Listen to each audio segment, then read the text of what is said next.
Bonjour et bienvenue dans la forêt des lectures. Alors, aujourd'hui, je vais vous parler du manga Le Journal de Hanako par Machiko Kyo. Le Journal de Hanako, c'est un récit en 2 tomes sorti aux éditions IMHO. C'est une sorte de libre interprétation du journal d'Anne Frank. Machiko Kyo, on l'a découvert l'année dernière avec Cocon, un récit, encore une fois, qui se passe durant la guerre, qui est une de mes lectures préférées de l'année dernière. C'est à la fois très dur, très fort, une vraie proposition artistique et un regard, je trouve, assez unique et vraiment important sur des éléments de la guerre. Et sans trop en dire, c'est une bande dessinée, je pense, qui va être adaptée en film. J'ai un peu peur de voir le film, d'être déçu, mais en tout cas, c'est une bande dessinée que je lirai, je relirai avec plaisir, parce que c'est vraiment une grande BD.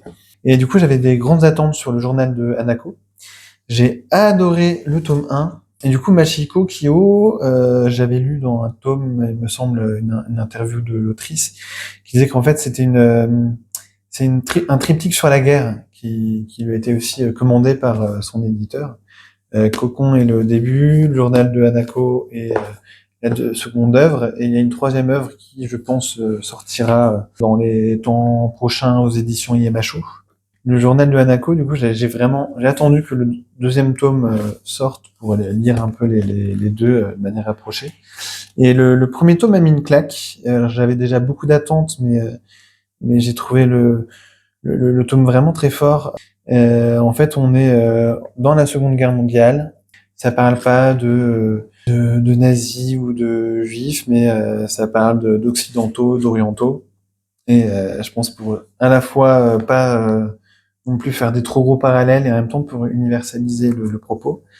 Où on suit du coup Machiko, qui rêve d'être actrice, qui plaît aux garçons, qui est un petit peu alors, faut pas que ce soit péjoratif, mais une princesse à sa manière, mais qui est assez protégée par sa famille parce qu'elle est des fois en dehors de la réalité et qui en même temps a une vraie force, une sorte d'étoile comme ça qui éclaire. Et on va voir du coup la montée du nazisme, enfin c'est pas raconté comme ça, mais la montée du fascisme arriver. Sa famille va être obligée, parce que ce sont des orientaux, de s'abriter dans une sorte d'appartement caché où ils vont être abrités par, je crois que c'est le père qui a cette entreprise-là.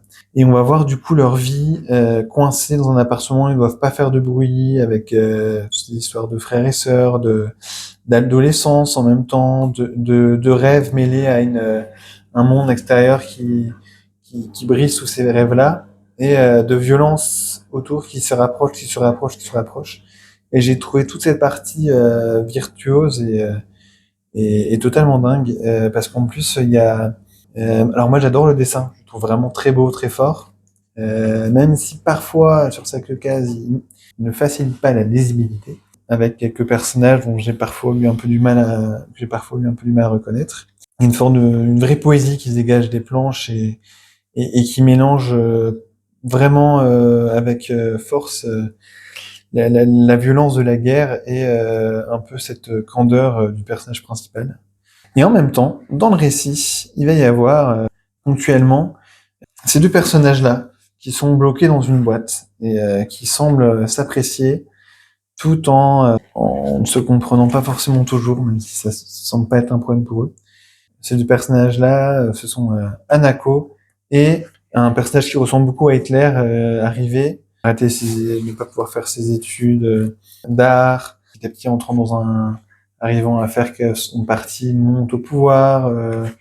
Enfin, il y a toute cette montée du fascisme qui arrive en même temps et cette transformation d'un personnage humain en un personnage, enfin, en une personne inhumaine et totalement habité par la violence, que ça montre un peu un Hitler polaire un petit peu, avec d'un côté l'humain qu'il a dû être et le monstre qu'il est devenu. J'ai trouvé vraiment cette sorte de métaphore et cette relation à la fois étrange et en même temps un peu malsaine et en même temps très très intéressante dans le premier tome.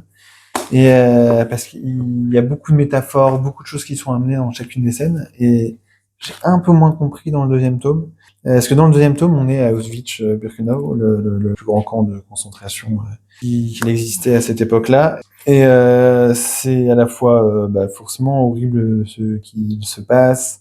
L'horreur est vraiment montrée, en même temps il y a toujours cette sorte de décalage entre le personnage de Hanako et ce qui l'entoure, sa sœur qui le protège, les morts qui s'amoncellent de partout, et elle qui est toujours un peu à côté, et en même temps on voit il y a la vraie débrouille qui s'organise, et ce rêve de quelque chose de sucré qui le patron rêvait, mais elle en parle un petit peu l'autrice à la fin du tome. Et il y a de vraies belles idées, de vraies belles métaphores. Bien sûr, on pense à la lecture, si vous l'avez lu, de Maus de Ars Spiegelman. Et en même temps, j'ai un peu moins compris dans ce tome les scènes avec entre elle et Hitler, qui sont toujours aussi bien racontées avec des belles métaphores visuelles, mais j'arrivais moins à voir comment elles s'imbriquaient dans le récit, et moins à voir où elle est l'autrice avec ce propos-là.